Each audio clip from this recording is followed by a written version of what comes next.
Welcome to episode 83 of Paris Playbook. Today I'm joined by Corey Beck. He's a national champion 1994 NCAA basketball with Arkansas Razorbacks. Played 88 NBA games, also played professionally in Europe. So glad to have Corey on. Corey, how's it going? Thanks for joining me. Thank you. Thank you for having me. Yeah, I'm happy to have you on. You're the first former NBA player on the podcast. I've had some luck getting, Okay.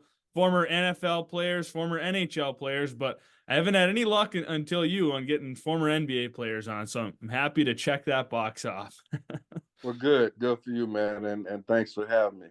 Yeah, there's plenty to talk about too. So I kind of tried to pick some of the highlights throughout your career and we don't have all night to sit. I'm sure we could talk for hours on your career, but there's you know, so I tried to pick some of the highlights, and Well, if we what well, how about this? Let me tell you one stat that you might not know. sure, yeah, I'd I love it. played at the university. I played at the University of Arkansas for 3 seasons, right? Yep, I only lost 9 games. that's crazy. That's crazy. Those had Out to of be three hard seasons, losses. huh? Those had to be hard losses. I mean, when you only lose nine, they gotta really sting. Well, some of them was learning. Like the first game we lose against UMass, they blow us out the gym. We go and win the championship after that. So you you hate to look at it like that, but they were learning situations. Sometimes during the season we had little lapses. We'll win 15, 16 games in a row. It's hard to stay focused. Yeah, You understand? So one loss and we snap back and go on another winning spree. So it was fun though. It was fun. yeah. That's insane. That's a insane statistic. Nine losses in 3 years. Wow. I So just a friend of mine's told me that years ago, and I've been running with it ever since.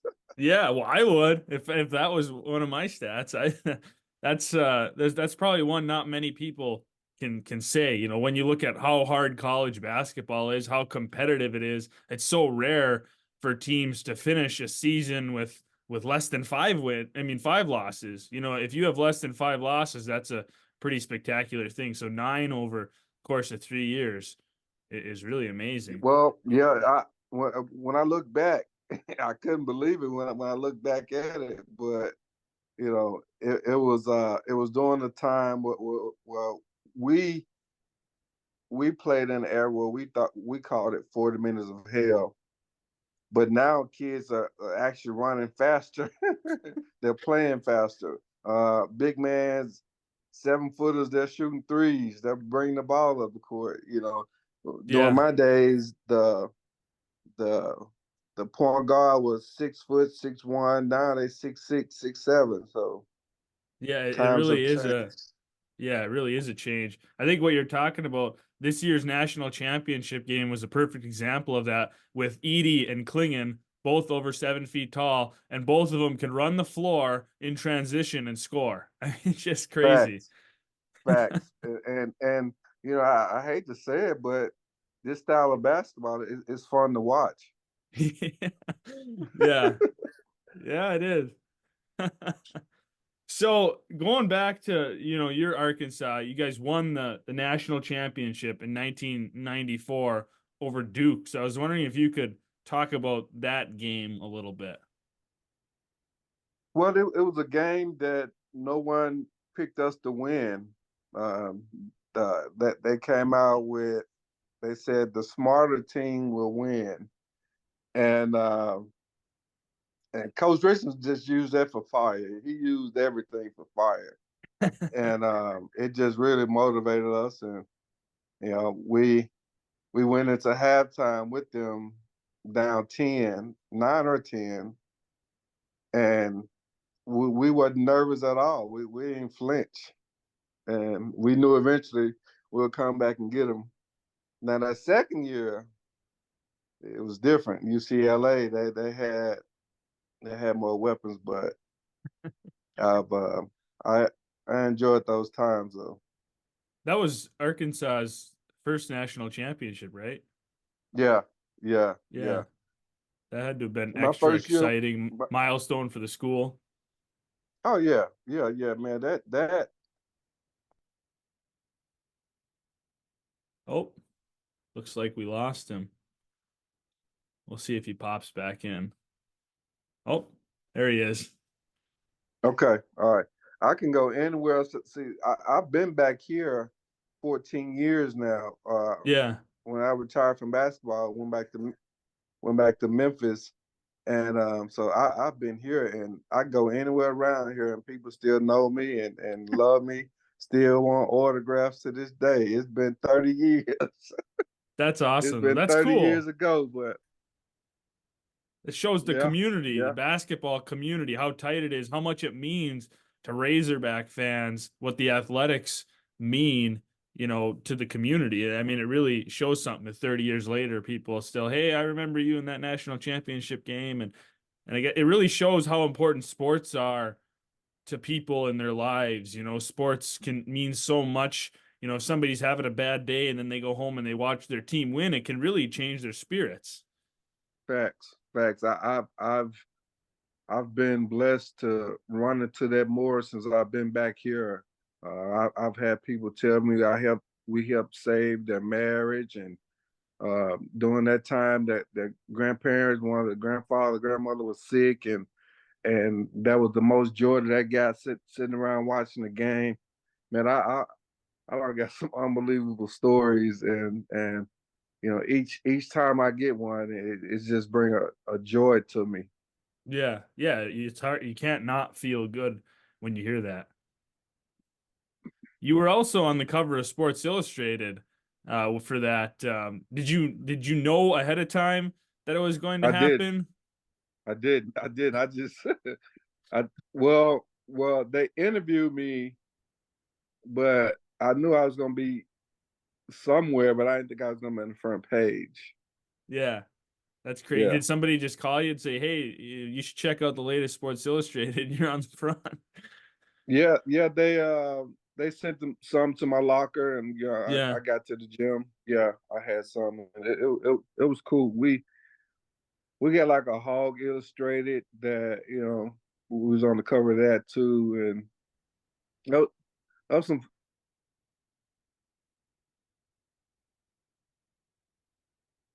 some fun times for a lot of people, man. yeah, right. And it's a huge honor. If you think about the people that have been on the cover of Sports Illustrated, the company that you're in, your Jordans and your greats of the game that have been on covers, and you can mention your name in that same group of people. So I didn't even look at it like that, but you got a point. You got a point. I swear I've never one time looked at it like this magazine. It's the elite group of magazines, and I'm on it.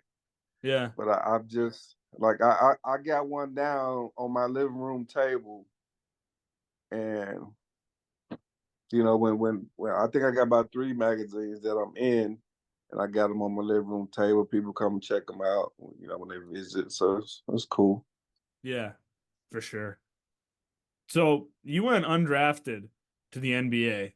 Did you think you were going to get drafted and then you didn't and I, you knew it was kind of tough? I thought I did. I thought I did enough in college that somebody would give me a chance, but I had to go earn. I had to go earn whatever. The first 2 years out, went to camp with Chicago, and I got real close. I got real close, and then after I left there, I went back. Each time I went back to the CBA, it was a Continental League. It was in Sioux Falls, South Dakota, and I won Defensive Player of the Year that second season. And then Charlotte picked me up, so Doesn't matter how you that get was there. cool. Huh? Really, I said it doesn't matter how you get there in the end. Well, man, like I still was loving basketball. I feel when I made it there, I learned a different style of basketball. I learned, how guys take care of their bodies, how guys go to my constantly stay in the gym, working out. Uh, every guy had trainers, they had chefs, cooks. All it was a totally different world I had to adapt to, but I was good with it. I was good Yeah. with it. I enjoyed that. So I think it's probably one of the best jobs in the world.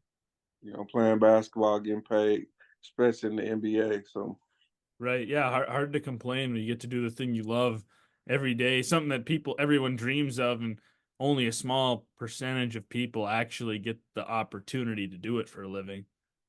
facts. Was there any specific like player or coach that really helped you early in your career when you got there, kind of figure things out? The coach, Dave Collins, me and Coach, man, we played a lot of one on one. Like everybody leave, and I'll still be in the gym, of course. And Coach, he'll be coming down from the office. He see me. He taught me the hook shot, left hand, right hand hook shot, and and we would just like play each other. He was older, of course, and I kind of just helped him get a little sweaty. And so every now and then, we'll just sit down and talk basketball. Another guy was Elliot Perry. He played at the University of Memphis.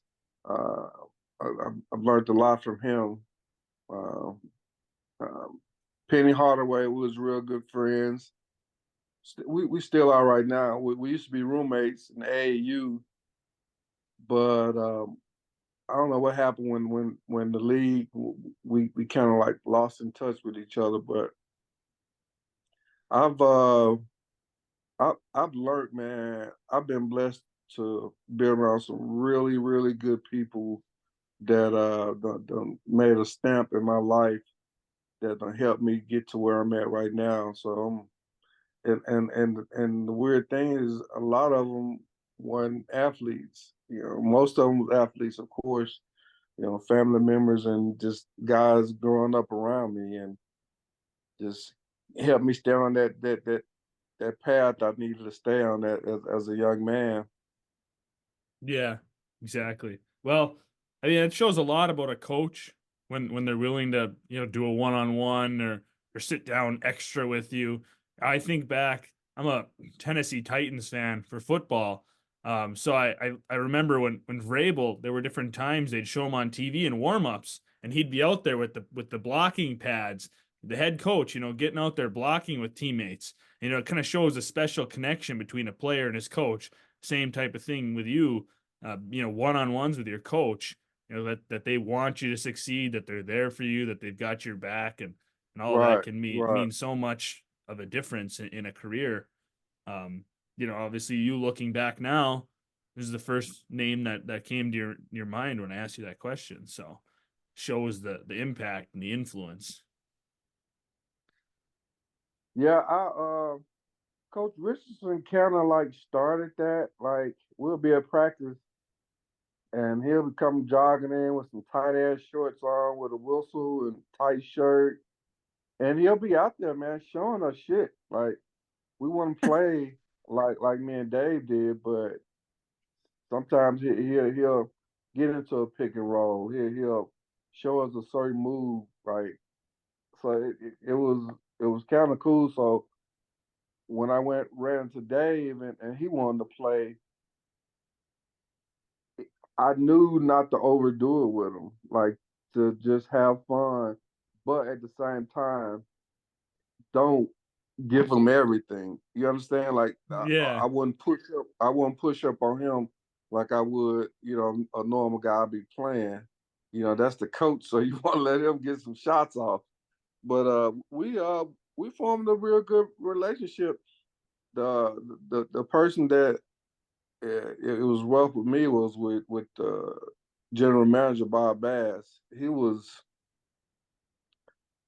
bro, he was an ass. Well, you get that a lot. It seems some of those Well, leadership well, well, positions. well, let me tell you what he would do. Like, we're in a game, and when they swing you the ball and you're open, I mean, you got to step into your shot with confidence. And I'm making my shots. And then he starts saying, well, I know you're making your shot, but just pass it around the horn a little bit. So when I start doing that, then the guy starts saying, bro, take the shot, take the shot. So I'm telling him like, look, I try what you said. Yeah, it I didn't work. rotate the ball, but the guy, when you out there on the floor in the heat of the battle, you know what I'm saying? Them guys swing you that ball, you got to be ready to step up. Yeah, exactly. Yeah, That makes so no sense. I knew after that second year there that I wasn't gonna be there long because we Didn't see eye they to wanted me to eye. come back. They wanted me to come back the third year, but they wanted me to come to training camp, and I just went overseas after that. Yeah. So before we talk about that, when I was Googling you, I saw a picture. It was you guarding Jordan when you were with the Hornets. So what was that like? I mean, having to guard the greatest to ever do it. I mean, just such a Well, electric, sensational player. it wasn't as bad for me because the fact that I had just went to camp with them for 2 summers, and each summer to season I played with them for 18 games, and so when I was when I was with Charlotte and we was in the playoffs and I was guarding him, I kind of know the shit that he do. Like if you push up on him, he'll face you up. Now, when you outside that block, when you're a step outside that block, when you face somebody up, you can't touch him. And a lot of guys automatic touch him, and that's a foul. Like on the court, he played a lot of mind games, and then you know what I'm saying, he was nice with it. like Yeah. like like he'll give you the pump fake. You got that front feet up, he'll grab that so you can't move, and he go past you. Like he had a lot of shit, but You kind of I had the inside information. huh? You had like the inside you knew from your time before kind of how to deal with it. You had a little bit of inside information that other guys they didn't know. They didn't know Well, the tricks. well, here's what Mike did. We was playing in Charlotte, and after the game, and we was all meeting up with our family, and Mike walked through, and everybody got to hollering his name, and he said CB, and he came up to me. He said CB, I told you playing with a bunch of pussies, and I swear, he ain't say nothing to nobody else. Him and his guys walked off, and everybody looking at me like, damn. But they know I had just went to the summer camp preseason with him, and then when I left the first year, he sent me a case of his Jordans for the season. So he was a good dude, man. I kind of hate I lost contact with him, but Yeah. it You guys happens. had a decent respect with each other. He respected you, and that shows a lot. You're the guy that he walked up to talk to. I mean, there were other guys on that team that were prominent figures, but you're the one that he talked to. You're the one that he said something to. You're the one that he respected enough to say something to. Yeah, and then like it was, I think it was 4 rookies trying to make that team, and and he was like, Corey, you my rook. I'm like, what that mean? You my rook. Like I'm the one that's schooling you. When I get to the hotel, I need my bags and all. I was like, oh, bro, for real, because I ain't know nothing about that. Yeah. So So every trip I had to get his bag and take it to his room. But The I wasn't rookie, tripping. It was Michael Jordan. yeah, right. The I rookie went, yeah, treatment, but yeah, that's the best one to have. If you got to be somebody's rook, you might as well be Jordan's. yeah, MJ. So I ain't feel too bad about it. So that by itself, man. When I look back at it, I still show those pictures, photos from time to time, and it's a priceless moment in my life now. I use it from time to time still. So So, considering you had a relationship with Jordan, you played with him in camp, and then you guarded him and stuff in games. You knew what kind of a player he was, obviously firsthand. What do you think to the people who say that LeBron is the GOAT and not Jordan? well, I think they're right by just to mention it, because LeBron have done some incredible stuff. Like I don't think nobody gonna break his records for a long time. And then So, he so probably you played think for you think LeBron is the GOAT over Jordan? no, No. but I think they got to fight. Yeah. I'll never. I don't think because it was different eras and I just seen MJ do some incredible stuff like bruh like you like I'm gonna tell you look I've listened to players say like when they looked at him he kind of glowed for real for like AI AI said one time when he first seen Mike had this real glow about him. Now he black as a motherfucker like like like he was like Jesus, Yeah. Black Jesus. Like people used to look at him like that, bro. Like one year in the playoffs, that was before Bobby Fields got killed. He said, man, I'm finna go ahead and get the pack. And I said, packing? I said, we still got games to play. He said, man, do you see who we playing? We playing Black Jesus. He said, we ain't gonna last past this round. And I'm thinking like, man, we got a chance. Man, they like, So I'm like, when veterans say shit like that, like, dude, ain't nothing to play. He want nothing to play with. Yeah. That's crazy. Yeah, there is. Yeah. Well, you had connections to some other greats of the game. You were in Detroit with the Pistons for a little bit, and Grant Hill on the Yeah. team, who you faced in the national championship game when you won it. He was with Duke. Did that come up at all? When you were with that, you guys already kind of knew each other because you played each other and Well, we ain't know each other like that. Like, uh, that was our first time meeting each other, like in the game.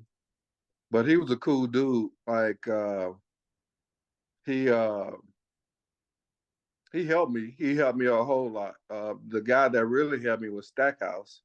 Stackhouse kind of like took me up under his wing, and it's just in the league, I got to a point where one of my knees just got real, like it was getting real bad. So I knew it was coming. I said, because every team, before they signed you, you got to do a thorough physical. So, I the time that I played, you know, it was joyful, but every day I started to wake up, I was in more and more pain. So yeah, I knew I wasn't gonna play much longer than that. yeah. So But eventually you're it's a joy to see these kids now. Like I think when I grew up, it was just all playgrounds, and I played outside a lot. And I like now I tell kids never play outside. Always go to the gym because that concrete just eats up all your cartilage and your knee. yeah, But I ain't have nowhere else to play but outside and going to neighborhood to neighborhood as a kid. So it is what it is in that situation. Right. Right. Eventually your body just can't do it anymore. Yeah, So you mentioned that you played overseas. Is it like a drastically different style of basketball over there? Or it's yeah. pretty similar? Overseas is nothing but offense. Like everybody scores overseas. That's all that. Like ain't nobody working on defense.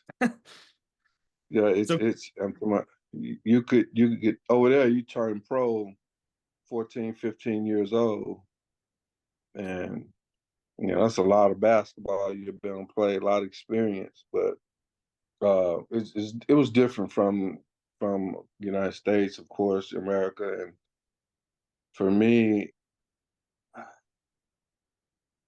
I tried to get over that hump. Like I'm okay, then I'm missing home. I'm okay, then I'm missing home. I'm on the phone always every month. My bill like $5,000 and $6,000. It was just ridiculous, and I don't know. I couldn't get in it. You know, I I think I waited too long to go over. I think if I would went over straight out, college or something, I yeah, think I would have been okay. I got friends that went over and they adapted right away, and for me, it wouldn't work like that. right. Yeah. But I mean, I'm assuming you're happier that you had the NBA experience and you got that part of it. Oh yeah, no doubt, no doubt, no doubt. Even though now, I would have felt better if I would have got, um, if I would have played enough years that I would have been getting a check every month, but I did. Right. So one other thing I wanted to bring up is I noticed you got a gold medal with Team USA at the FIBA Americas Championship.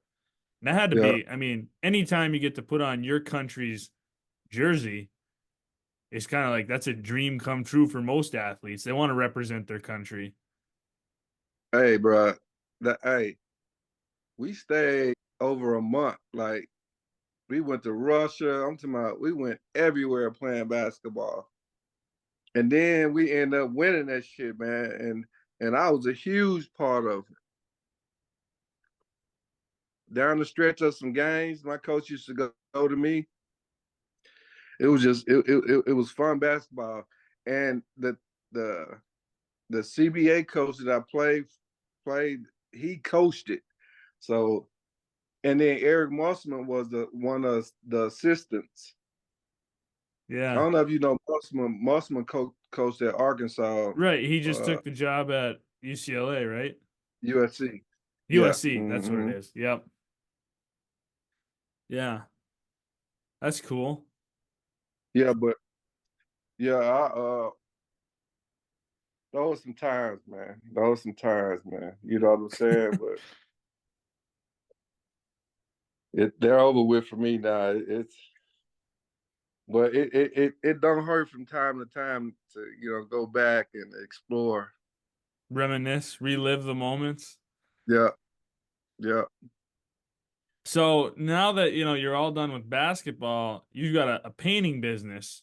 How did you get into that? Well, I'm a third generation painter. My grandfather, Okay. when I was a kid, yeah, when I was a kid, I had to go to work. Like a lot of my friends in the neighborhood, they went to play, but my grandfather, we had to work the whole summer. And I used to say, man, I hate work doing. I had to work. My friends, they going to play and they go to movies, and we got to go to work the whole summer. But the perk to that was when school started, me and my brother both, we had a pocket full of money. Like we had, and then I know how pain was gone because it was started with my grandfather, then it went to my dad, and when I retired from playing ball, I kind of drifted for about 3 years. Then I said, well, let me open up the old company, and I put it in my name. And I started over in Memphis, and just doing mostly residential. And I got a divorce. Things didn't work.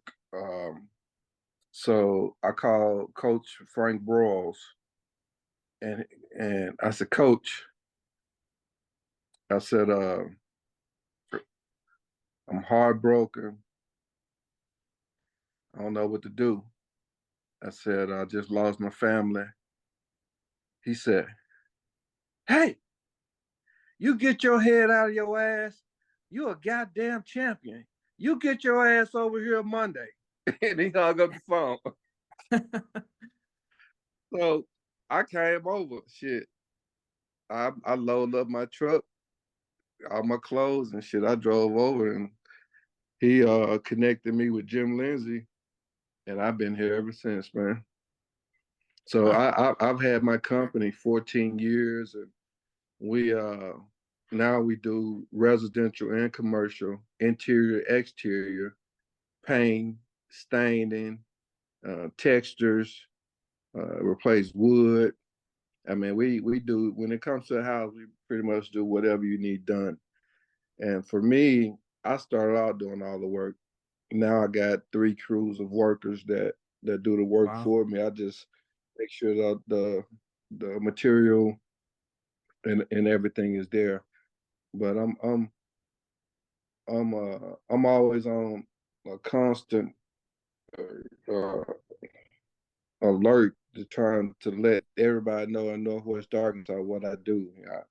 I joined up with a buddy of mine, Bo Manley, a couple of weeks ago, and we did a thing over at the library. We raised $10,000, and they gave me a green jacket, and they let me promote my business. So it's somewhat of a roller coaster, but I've been able to put kids through college. I got five girls, and my youngest, she's still playing. She's at Alabama A&M, and this paint thing, man, I wanted for a while. While I had to work as a kid, and it hit me. God was preparing me for where I'm at right now. So, because one nothing that's gonna pay me the kind of money that I wanted to make, and so I've been sticking with it, man. I've been sticking with it. I've helped a lot of people, uh, giving them work, and just a lot of people around the city. I'm about to do a Corey Beck Memorial Weekend here in town at the park. I rent the park out for 2 days, and I'm gonna feed everybody who will want to come, and eat some good food, and I'm basically doing it for the kids because I got the basketball court, and I got uh, dodgeball, volleyball, kickball. We got the sack race, so we got a lot of stuff designed for the kids. And then at the same time, when you're an elder, you want to listen to some good music while you eat some good food. We'll have a little DJ out there. So it's just a 2 day event. I'm bringing it to Fayetteville, Arkansas, and just giving back as much as, I've asked everybody just to bring canned goods, and we're going to collect the canned goods. Our school system around here have been having a lot of kids show up, and late in the evening, they've been hungry. So what we do now is we make sure they have backpacks, and the kids that need, we send canned goods home with them in the evening time. And it's been working. So That's awesome. it's been Giving working. back to the community. That's, I think it's one of the most important things, that different athletes can do to their communities. I mean, when you get a platform and when people know who you are, and you're doing events like this and can can good drives, and and I'm sure, that one event, that could be the whole month for some kid. You know, that's the highlight of his month is going to your thing. You know, Yeah, maybe things aren't going so great at home. He's having a tough time at school, and he gets to go to this event, and you know right, right. that could change everything for that kid. So it's making And that's what I want to do, man. Just to make a difference. Like yeah, I think as far as me, I'm mentally like I'm very close to my spiritual. I'm real close to the high power. I talk to God every day. I trust Him, and so for me, it's important for me to give back to help when I can help, and then at the same time, I got I got people just gonna help sponsor. I got people calling me, asking me what can they do, how can they help. So it's gonna be a thing that maybe it might be starting something big for up here on that weekend. So we'll yeah. see what happens. What happens? Yeah, yeah. But I but think but it thank you though, man. yeah, I think it's awesome. There's a lot of athletes that are selfish. You know, you see it arrogant, selfish. They take the platform that they've been given and the pedestal that they've been put on, and they don't use it for good. I mean, there's so many athletes that do.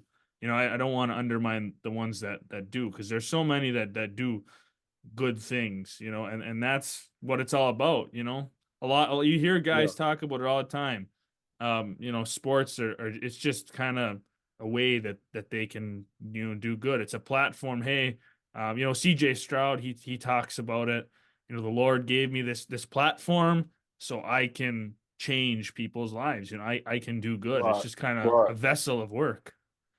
It's That, that's important. that's that's that's definitely how you got to look at it. So we think we're here for a long period of time, but we're not. Um, so the time you're here, you know, at least do something to boost the direction that this world is going in. Because if we keep going in this direction, things won't, you know, No. things gonna get Yeah. real screwed up. Like, come on, man. Like we got to start. People got to start caring for each other. So Right. There can never be enough kindness and love, you know, facts. no matter what, you know, that's Yeah, what the world yeah. needs. Well, it sounds like you're definitely doing your part down in Arkansas, which is awesome. Well, I appreciate you coming on podcast. Really enjoyed hearing about your career, getting some stories about Jordan, you know, stories that you wouldn't hear otherwise.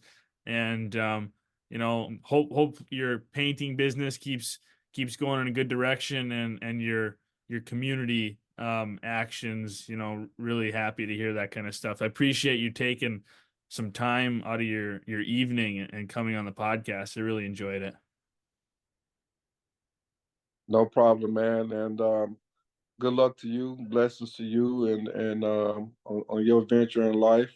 You seem to be a nice, well-groomed young man. Your parents did a real good job with you, and Thank you. my advice to you is just stick with it. Keep that same confidence.